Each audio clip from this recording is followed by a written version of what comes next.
Welcome back. We now conclude our three-part video series on Athenian history with the massive Peloponnesian War that went from 431 to 404 BC, incorporating the city of Athens, the city of Sparta, and all of the allies on both sides.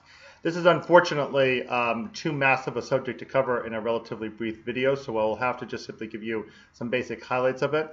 I will mention that I do cover this war much more extensively in other courses that I teach, especially Classics 397, which is Greek Myth and Tragedy, and Classics 391, which is Greek Comedy. Here, as I say, I'll have to restrict the discussion here to just a brief overview of exactly what went on with this particular war.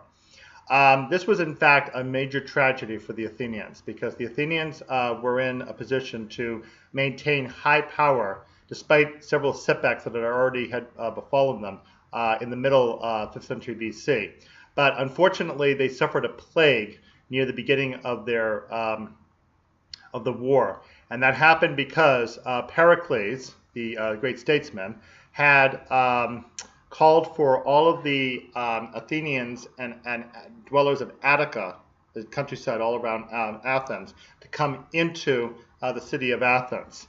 That's because the Spartans were going to invade the city of Athens year after year, and Pericles wanted to keep them safe inside the city of Athens behind these long walls encompassing the city of Athens and the Piraeus harbor.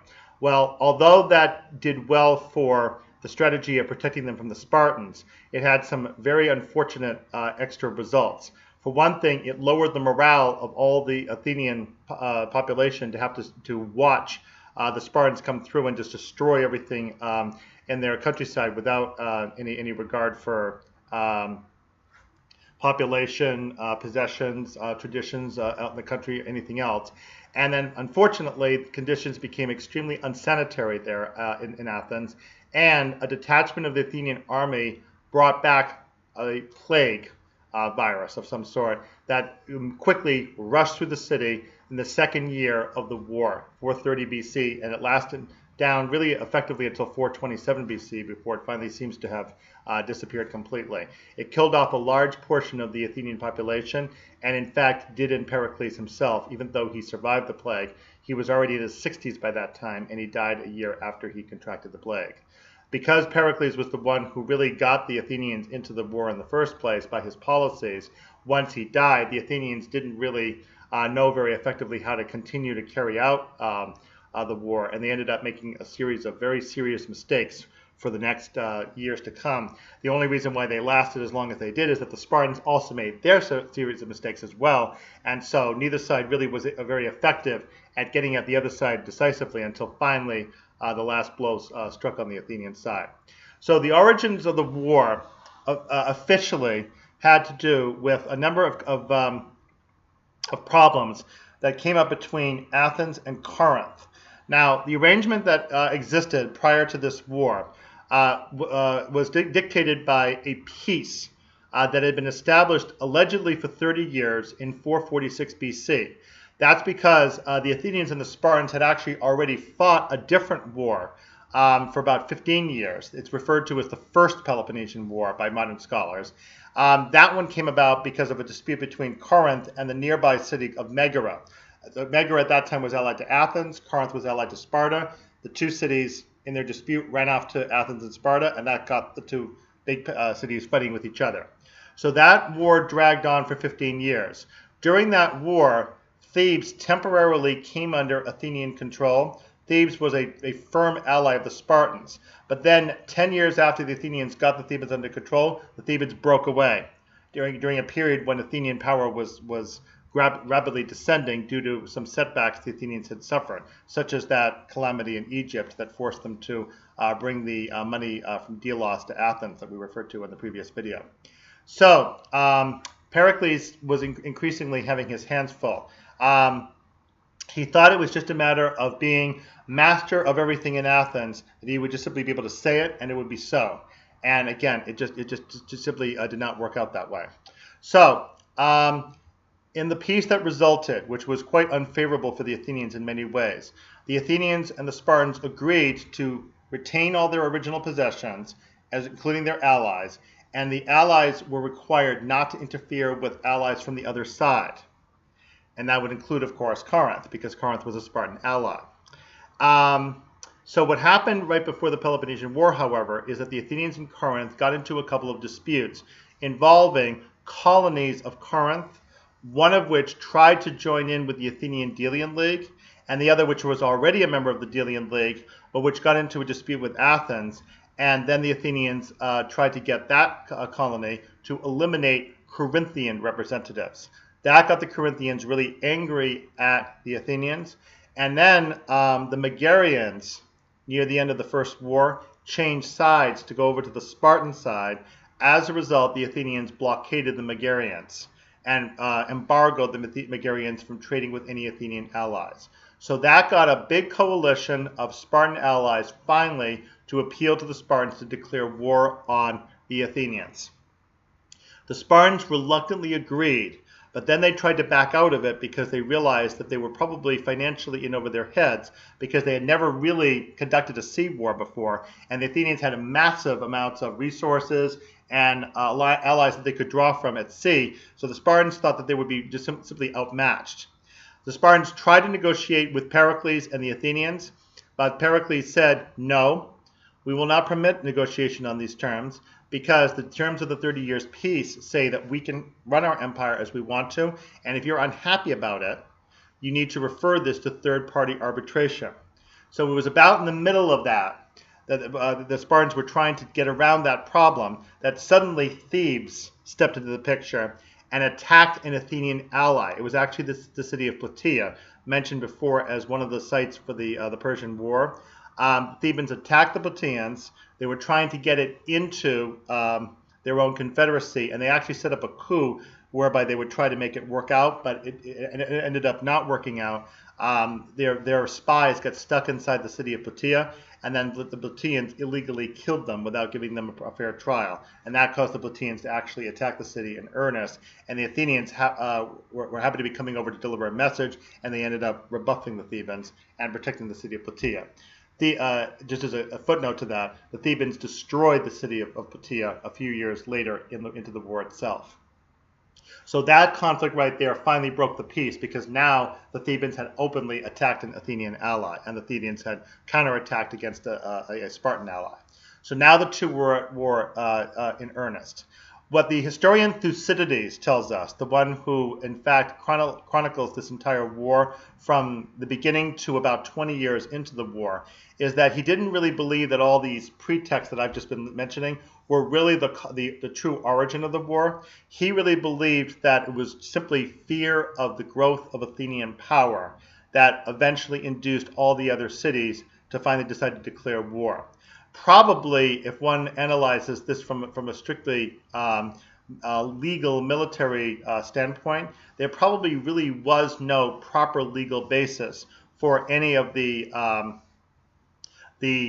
pretexts to be advanced as casus belli, causes of war. It was really only the fact that the Thebans finally did actually attack Plataea that did bring about a state of war, and only because, in that case, because the Spartans had actually declared it.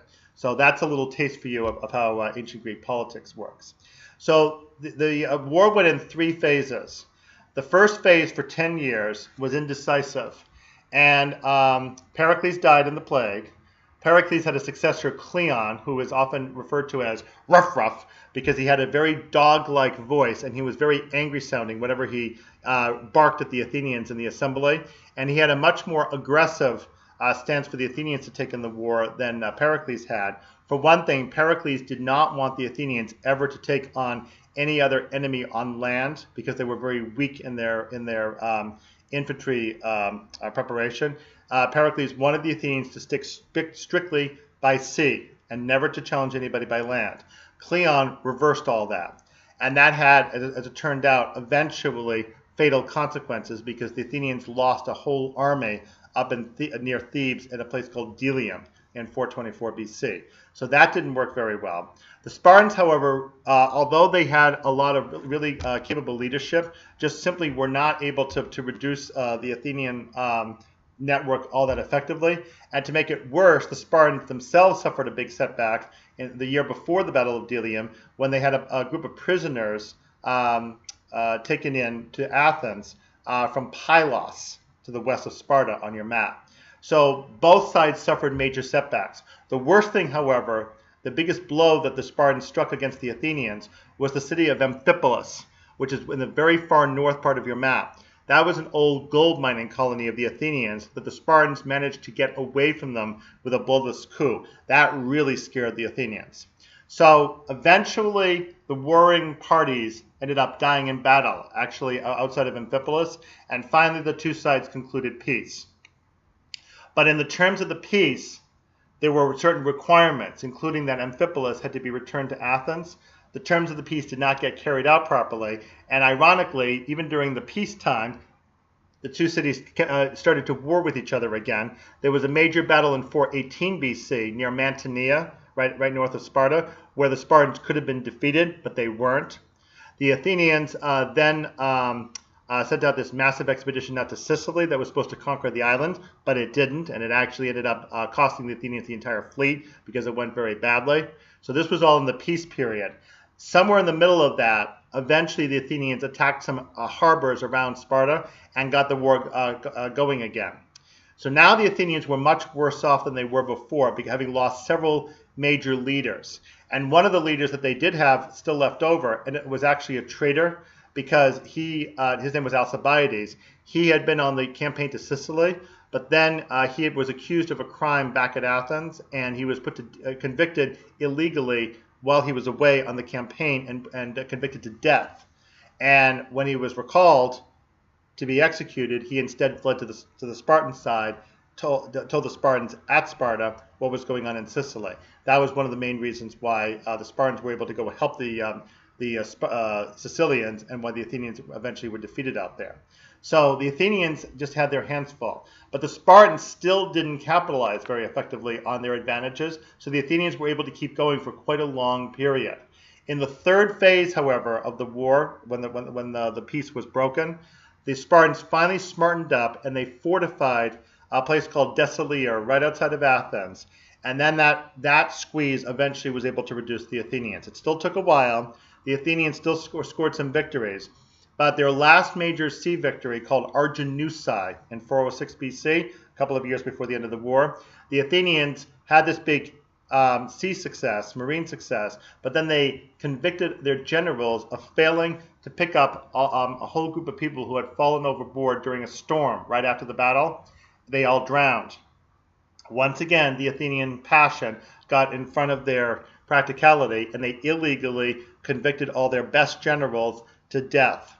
And 2 of them were actually in exile, so they survived, but the other 6 were all executed. So now the Athenians didn't have any capable leadership, and finally the following year, the Spartans were able to take advantage of incompetent Athenian leadership and scored a gigantic success up in the northeast at a place called Aegospotami, where they were able to, in a big coup, to destroy the entire Athenian fleet. And finally, the Athenians surrendered in the war. So that's a very quick, rapid run-through of the Peloponnesian War. The point about all this is recognizing that this was a terrible blow, really, for all of Greece, not just the Athenians, because the Athenians really had a tremendously prosperous city for literary output, artistic output, all the trading that they did with wine and olive oil and pottery and many other things. And a lot of that still continued even into the 4th century BC. But somehow Greece was really defined a great deal by Athenian prosperity, much as many other cities would have been very loath to admit that. And when that was reduced due to this war and subsequent events, really Greece suffered a great loss of image and prestige that they were never able to get back again. And it left the Greeks open to takeover, first by the Macedonians to their north, Philip and Alexander the Great, and then much further down the road by the Romans. So this concludes the video series on Greek history. We have one last Greek video to do on Euripides' Medea. And I want to talk to you a little bit about your point of view assignment. And then at this point afterwards, we will switch over to the Romans. We will see you next video.